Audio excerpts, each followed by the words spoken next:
Today we will show you how to send 30 or more photos in one email right on your Android device. We know how frustrating it is when an email provider says the files are too big.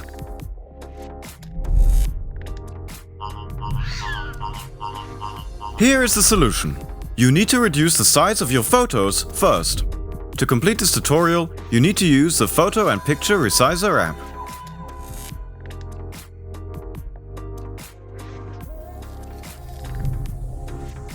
First, select the images you want to resize. To select more than one image, long press the first photo and then select the others.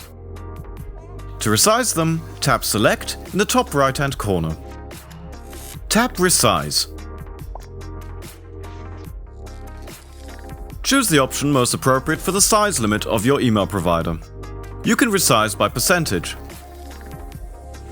Let's choose the 50% option. And now you can send the photos in one email right from our Android app. Click on Share. Pick the email app.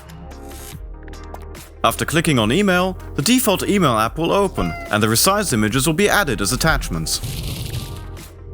If you want to start using the app right away, then follow the link in the description. That's it! We hope you found this tutorial useful. You can also subscribe to our channel or watch the other tutorial about setting custom resolution in our app.